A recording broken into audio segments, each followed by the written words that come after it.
Hey guys, welcome back to another episode of the CDP Growth Show. On today's episode, I'm joined by Christoph, who is the current head of growth at WeAreDevelopers. Christoph, how you doing? Doing very good. How are you? Awesome. I'm doing really well.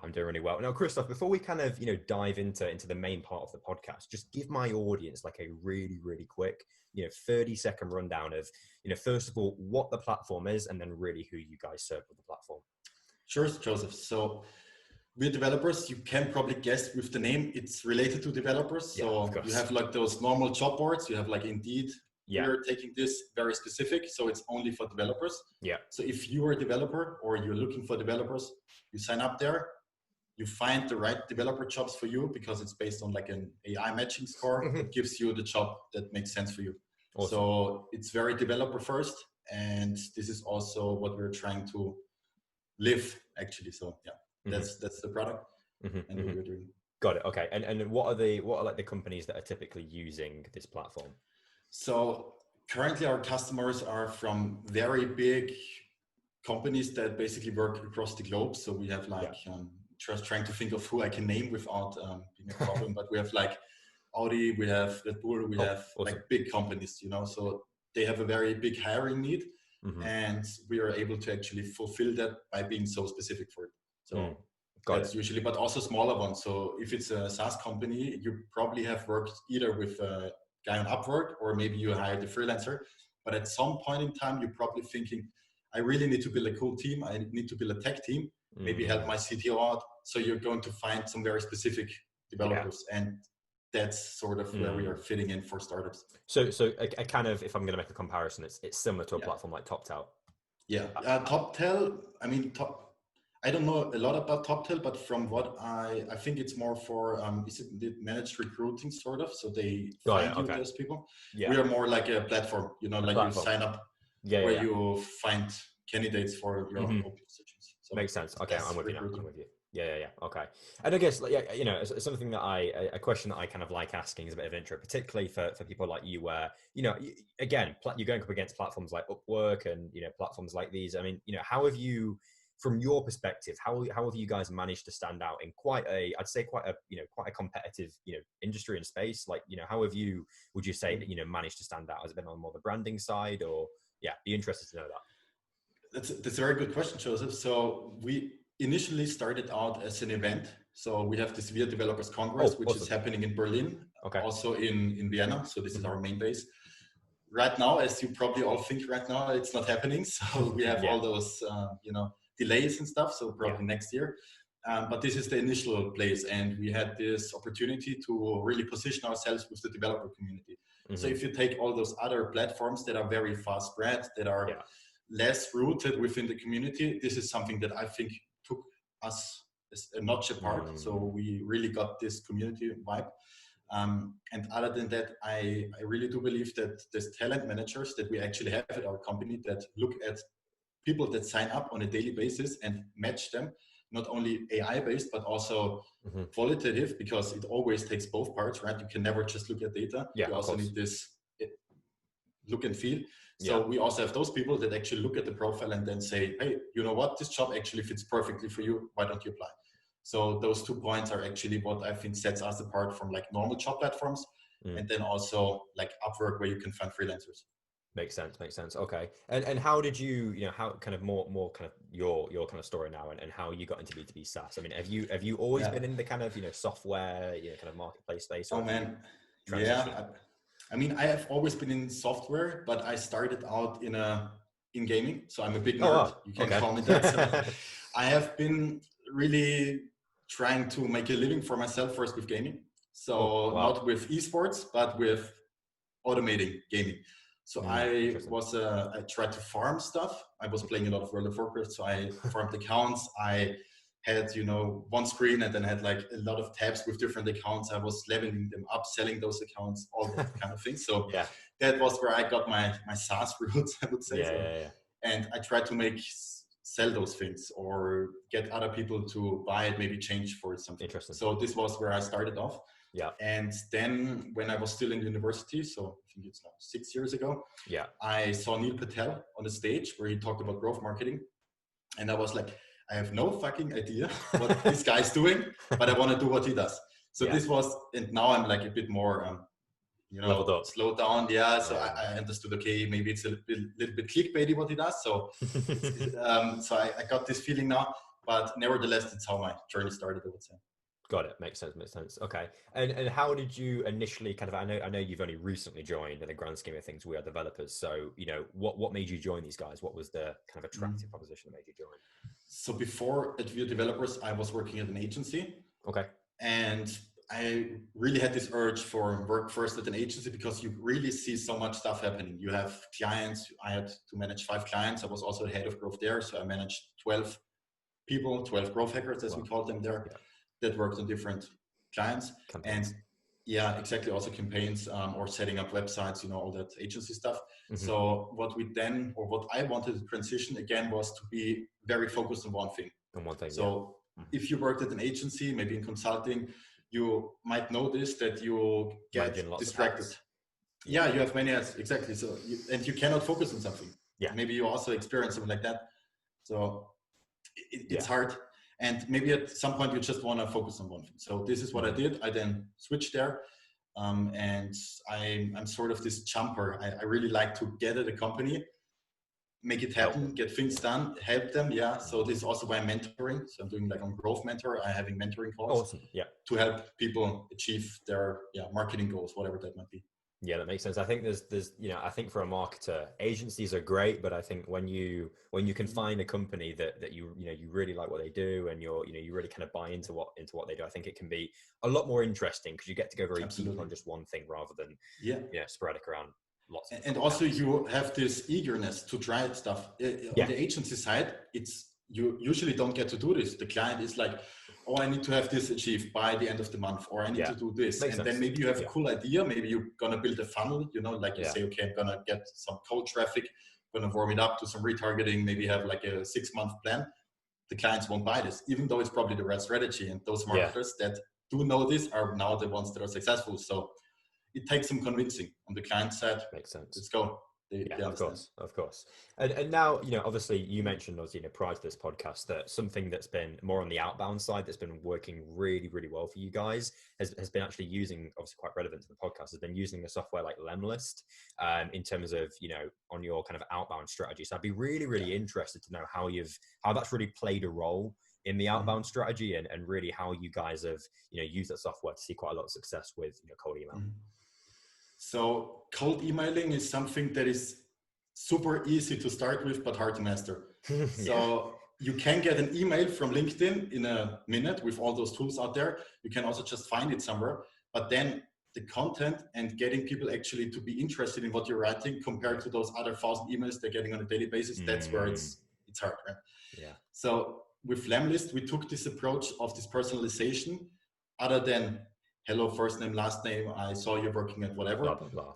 Yeah, exactly. So we took this, we looked at job boards out there that are listing developer positions. Yeah.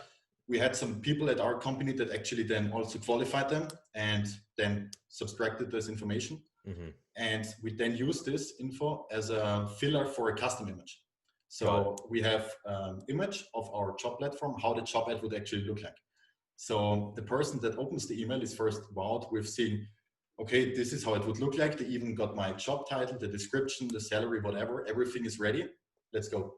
Take it. Yeah. Now we're thinking of doing like a claiming stuff. So you get a link there and you can actually, by clicking on it and just entering your password, the email is already there, just password, you actually can already use it. So in like 1 minute, you have a job ad online that would otherwise maybe take you some time. So yeah, just making it really frictionless, that process. Yeah, make it frictionless. And also this is just how I feel the lead generation works now. So nobody cares for entering maybe an email to get a video. People understand this. So or an ebook, like they know it, people are not stupid. They understand that there is something behind it. But for us, you get there, you sign up on the platform and the job ad is yours. So there is nothing to it. Yeah, makes complete sense. I think that the way that a lot of companies, and this goes both for the outbound side and also the inbound, of that traditional gated content of you sign up, you get an ebook, and then you're expecting the SDR to call you up and pester you for weeks on end. And I think like you said there, you have to approach it in a more kind of personalized approach. So, if you are going to if they are, going to be giving you, your email, then you need to deliver some kind of, personalized experience. I think it's really, really important, and give them something of actual value. So I think it's a really, really important point there. Creating the value.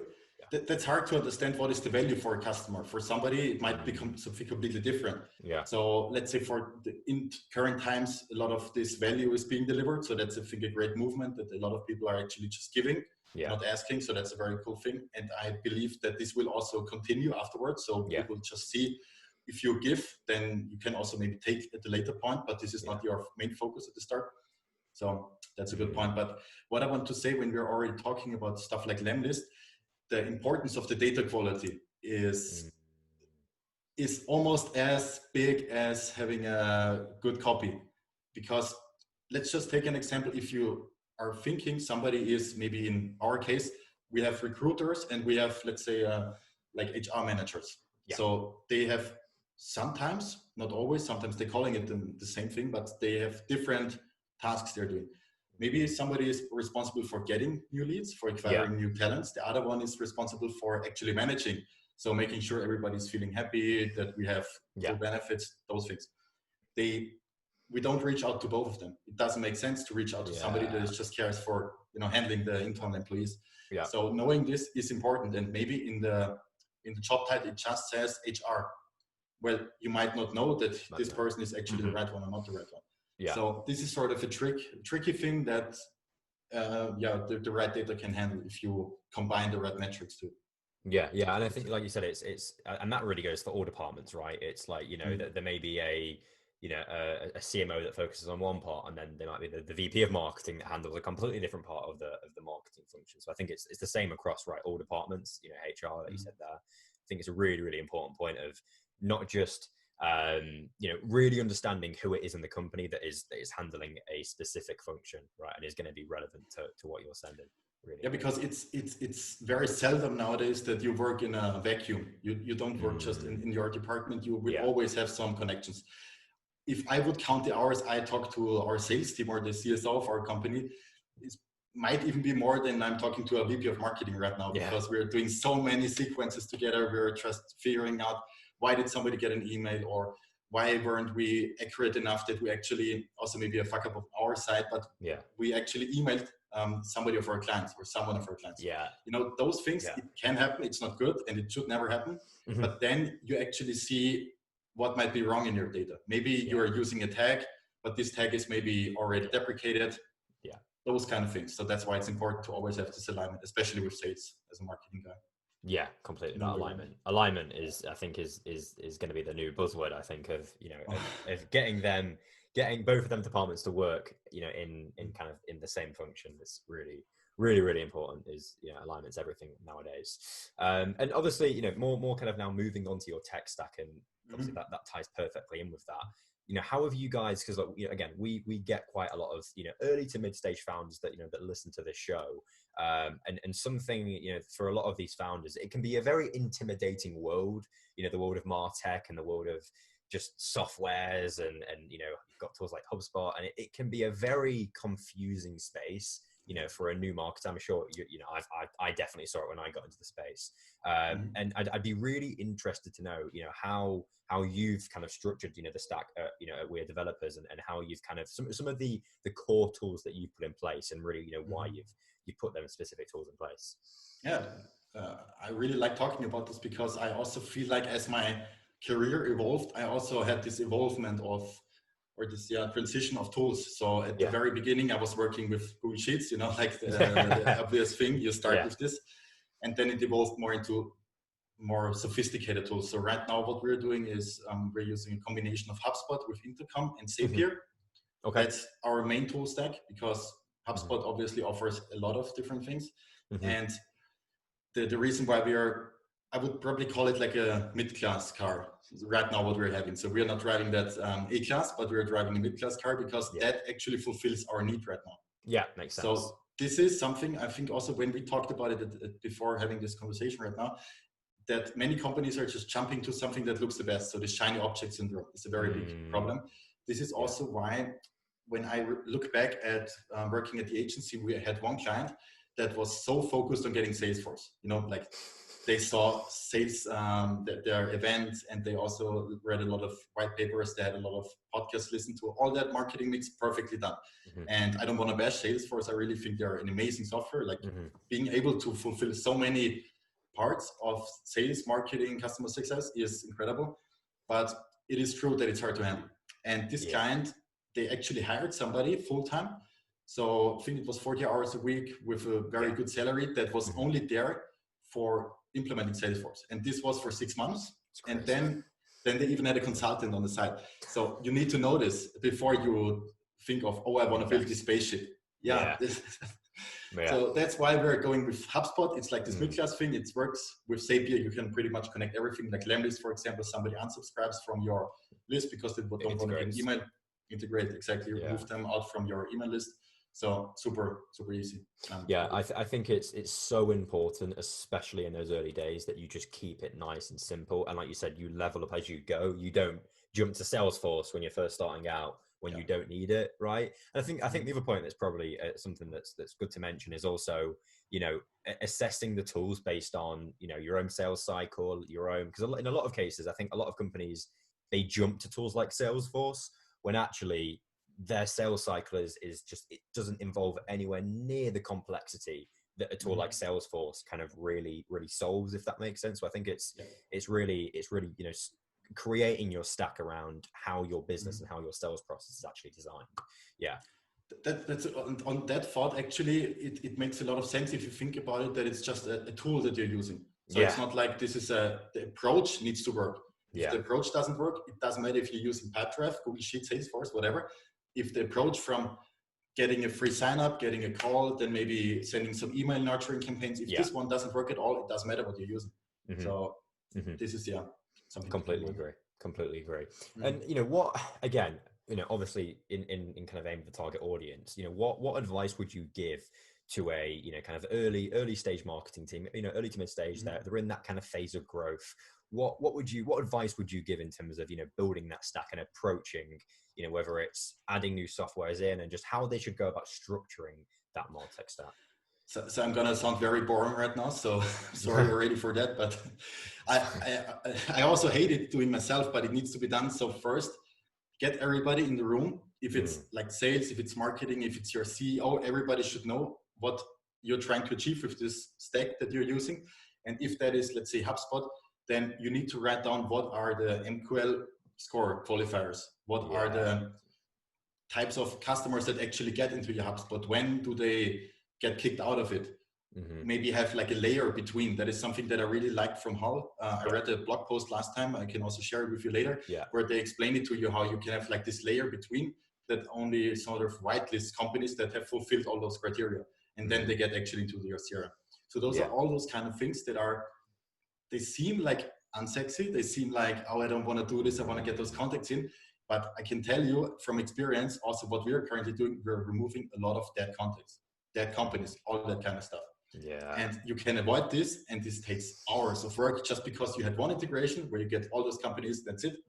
So this is something, get everybody together on a table, maybe have a diagram mapped out, like saying this is our minimum customer information that we need. Customer score, Customer score, Get all this information together, get everybody to understand when does somebody get in, when does somebody get out, and then move to a tool. So this is something I would first I think, again, on that point, that I think having that full alignment of the entire funnel, right, and seeing and making sure that everyone in all departments is on the same page about how the funnel works, if that makes sense, and particularly the marketing and sales team of understanding, like you said there, of when is a lead qualified, if they've hit if they've read these particular blogs, or they've hit these certain points, then they become, then they are entered into the CRM. So I think, really, really important point there of just making sure that everyone is on the same page, everyone's aligned, right? And everyone, go ahead. It sounds so easy to do, and everybody will know that this is not easy to do.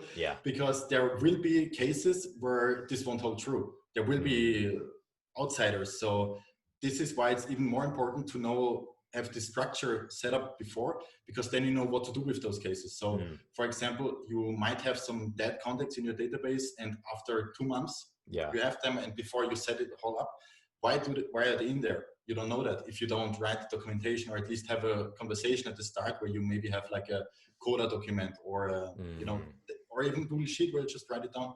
It's not that much work, but it's gonna save you so much work. Makes sense. Okay.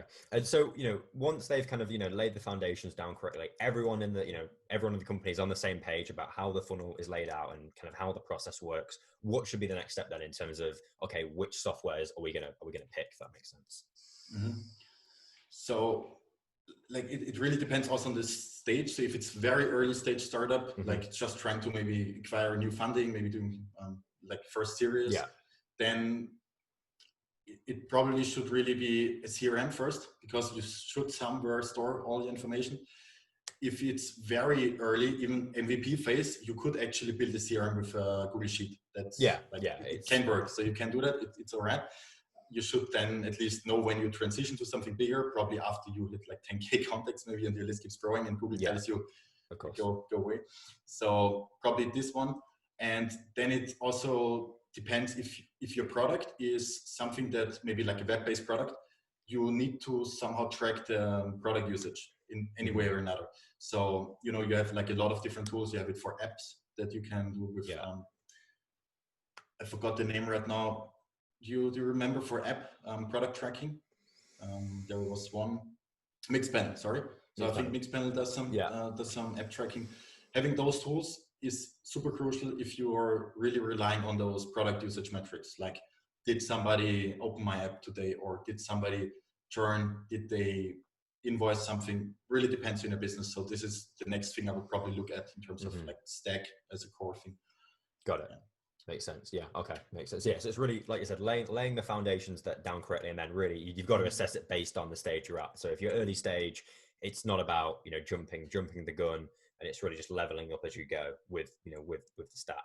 The stack. Yeah, that is true. But also marketing wise, like in terms of marketing stack, it is like you can do, for example, cold outreach, as we talked before, like Lemlist, for example. But this is just it's a tool to do an approach that also works like Gmail. You can do the same thing with Gmail, so you can also set up that list, but it makes it easier, obviously. So this is what you need to figure out first. And I'm not sure how you think about this, but there is always this, it's like a line, like there are two sides of it, where you have, I'm going to build it as the best I can, and there is, I'm going to build it as minimum as I can. And then you have like the middle spot that everybody wants to reach, right? We always talk about, it's not this side, it's the middle. So reaching this one it's not easy. So there is no answer for that. Do I need now Gmail, or am I using Lemlist? Maybe even something more sophisticated like Mixmax, for example, that you can send an email, call, and LinkedIn message same time. So that's more sophisticated even. When you switch, nobody can say that. I think a lot of the time it's really just about validating, right? So it's a lot of these tools, you know, they've got free trials, they've got things that a lot of these tools up there in a lot of cases are free, right? So you can test, right? And you can say, okay, if we've run this campaign for X number of days, has it actually brought us an increase in revenue, right? So in a lot of cases, it's not about, you know, signing up for 12-month contracts with these, you know, softwares. It's just about, okay, test it for, you know, 1-2 months, see if it's worked, and then you make the decision based on that. I think too many companies, like you said, they jump the gun. They don't do it based off the actual data. They just, you know, they see all these, like you said, shiny object tools, and they, you know, just build this incredible stack when they've got 5 customers, right? Which is it doesn't make sense. Like you have a huge load of pay. You pay, I don't know, 10K a month just for 5 customers. So crazy. But also one thing that might be helpful for this is deciding maybe on a person, maybe the CTO, maybe the marketer, if it's a very tech-fin marketer, that is responsible for the tool stack. At the start, one person can probably do it. But if you have it split up, so for example, saying you have somebody that is just responsible for analytics, tag manager tracking, all those events, maybe somebody else is then responsible for tracking in-app events. It's still both is used for marketing tracking to see how your campaigns perform, but maybe the one person defines something else than the other. So ideally it would be one person that validates tools, that finds them, does it make sense, maybe I should transition. And that's a recommendation. Obviously, if you are just starting out, you have maybe your co-founder and yourself. Maybe you don't have time for this, but this is one thing that we actually, it's split roles. Like this is how we did it actually at the agency. So we had one person that was sort of this tool freak. So he always looked at product hunt, you know, daily. He checked out those things, all those offers, and Yeah, I think that's a really important distinction, because I think if you just have one person that's trying to manage it all and trying to add new softwares in, and that's where I think the mess is created. So I think if you create that like clear separation of, okay, this is the person that's going to go and test all these tools and validate, and then this is the actual implementer. I think that's a really, really important point. Yeah, really, really key. And I'd say over the last few years, we've been seeing quite a heavy adoption of platforms like Whole, Segment, these kind of CDP platforms that are starting to come in and be quite a useful, I'd say, like syncing tool, right, for the kind of MarTech stack. Now, I'd just be really keen to kind of just get your perspective around around CDPs and kind of understand how, from your perspective, they really kind of help unify the stack together and really unify all that customer data together. So I'd just be, again, interested to get your perspective around that. So I think when we're talking about very early stage startups, I'm gonna jump the gun here and say it's probably not relevant unless you have a very big funding at the start. Of course, so more the mid stage, probably mid stage, or if you're like transitioning to it, maybe then it already makes sense, and you're talking to investors, then probably it makes sense to get them like this clear overview. But then one thing that I tried to address at the start is having all those data fragments where you might have some information coming in from your chatbot, you might have some information coming from ads, you might also have some information from your customer success, maybe an NPS score. Yeah. You need to combine this somehow and somewhere, and having this layer that gets your data to another place and maybe combines it somehow, like Elasticsearch maybe, that you can actually look at it. This is something I really believe you need to get in some point in time. So yeah, there is no way around this. It's just a question when, not if. Yeah. So. Yeah, I think, again, with all these MarTech tools now, a lot of companies on average, they've got like minimum, 10, 15 tools in place, right? So when you've got all these tools in place, I think, the live chat tools, it's absolutely, it's absolutely crucial that you've got that kind of centralized point that handles that data and feeds it into, the CRM. And I think it can be really useful. I think you mentioned earlier on about the kind of MQL qualifying point, and using a platform like Whole to kind of be that middle ground that sits in between a CRM. So yeah, really, really important. Also, as you said, right, it's important for getting the data together, but it's also important to know what your customers are talking. Because let's say you have a conversation on Facebook, maybe they are complaining about something, and then the salesperson actually calls them. It would be great if the salesperson would maybe even address this pain point they're concerned about on Facebook.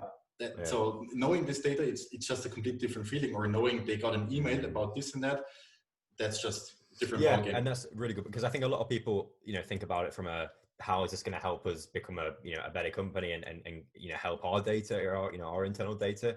But I think at the same time, it's something that actually your customers are going to massively benefit from, so that when the salesperson's reaching out, they can reference all of these different points that traditionally you just wouldn't be able to get. So I think it really improves that overall kind of customer experience. So it also helps your sales team, because they might know, well, this person is likelier to close because they already read 10 blog posts in the last week, compared to your average customer that might read 10 blog posts in a month, if even. So those things you can get with a CDP if you set it up right.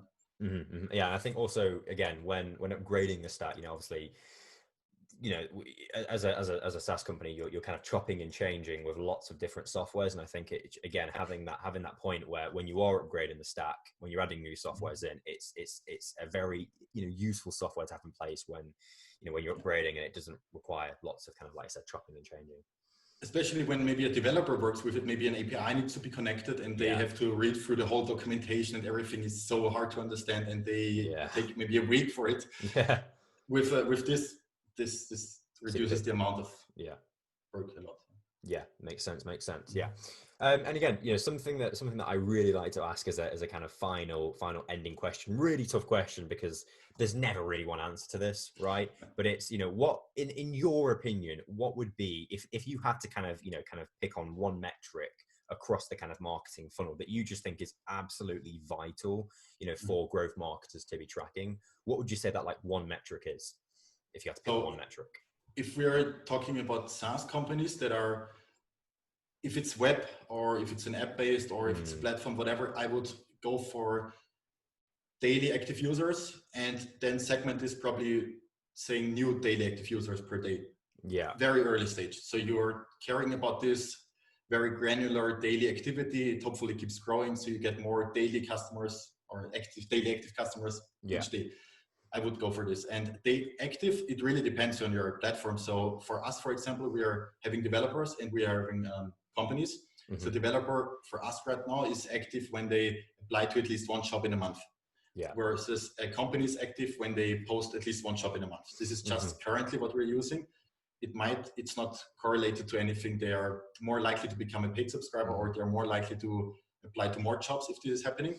But this is something that we currently use as a baseline. You need to establish some baseline because then you can always compare is it different or not. So this is for us, it always depends on the business, but this is for us the one metric that matters. So daily active users. Yeah, I think again, especially in those early stages, you that's. I mean, as you grow, it's an incredibly important metric to be tracking across the funnel. I think a lot of people they look at metrics, not to say they're not important, but MQLs and very top of the funnel metrics, right? That it really they don't matter, right? It really is. It's about the bottom of the funnel and, like you said, the actual product usage.